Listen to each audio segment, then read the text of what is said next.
राधे राधे। तो आज हम श्रीमद् भागवत के अध्याय 13 प्रकृति, पुरुष तथा चेतना का अध्ययन करेंगे अर्थात पाठ करते हैं। तो चलिए शुरू करते हैं।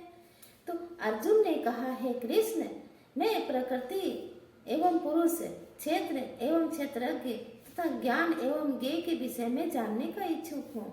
श्री भगवान ने कहा, हे कुंती पुत्र, यह शरीर क्षेत्र कहलाता है और इस क्षेत्र को जानने वाला क्षेत्रज्ञ है। हे भरतवंशी, तुम्हें ज्ञात होना चाहिए कि मैं भी समस्त शरीरों में ज्ञाता भी हूँ और इस शरीर तथा उसके ज्ञाता को जान लेना ज्ञान कहलाता है, ऐसा मेरा मत है।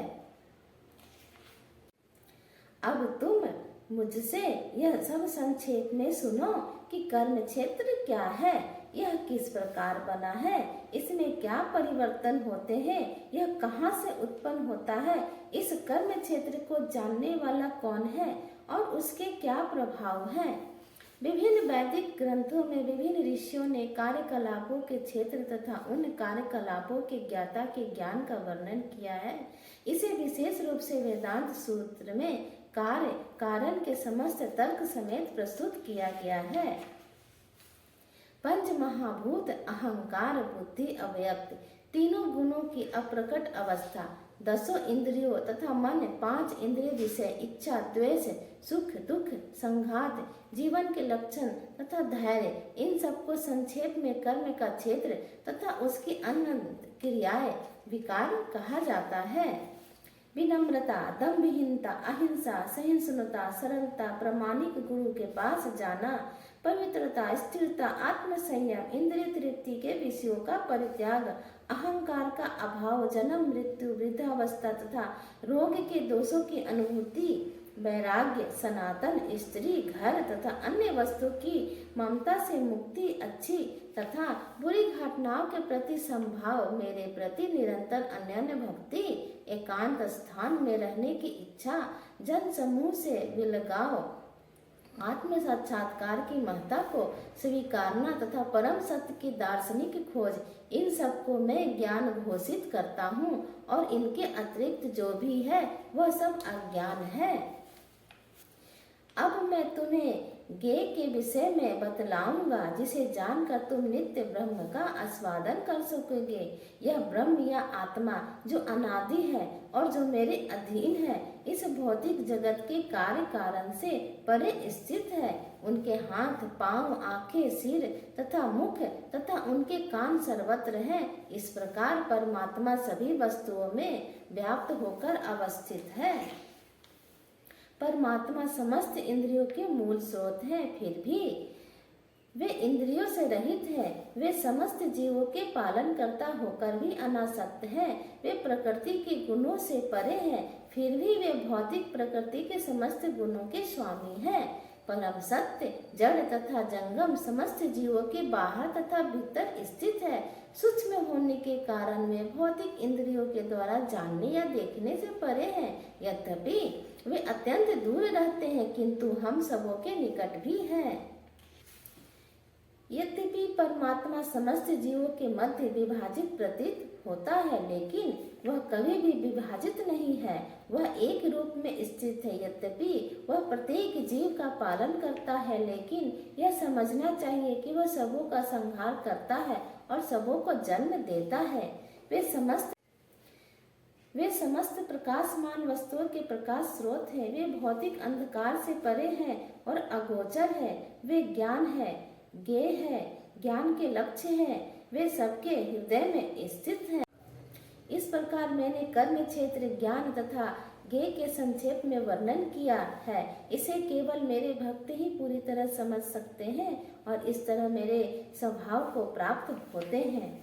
प्रकृति तथा जीवों को अनादि समझना चाहिए। उनके विकार तथा गुण प्रकृति जन्य है। प्रकृति समस्त भौतिक कारणों का तथा कार्यों की हेतु कही जाती है और जीव इस संसार में विविध सुख दुख के भोग का कारण कहा जाता है। इस प्रकार जीव प्रकृति के तीनों गुणों का भोग करता हुआ प्रकृति में ही जीवन बिताता है। यह उस प्रकृति के साथ उसकी संगति के कारण है। इस तरह उसे उत्तम तथा अधम योनियां मिलती रहती है। जो भी इस शरीर में एक अन्य दिव्य भोक्ता है, जो ईश्वर है, परम स्वामी है और साक्षी तथा अनुमति देने वाले के रूप में विद्यमान है और जो परमात्मा कहलाता है। जो व्यक्ति प्रकृति, जीव तथा प्रकृति के गुणों की अंत क्रिया से संबंधित इस विचारधारा को समझ लेता है, उसे मुक्ति की प्राप्ति सुनिश्चित है। उसकी वर्तमान स्थिति चाहे जैसी हो, यहाँ पर उसका पुनर्जन्म नहीं होता।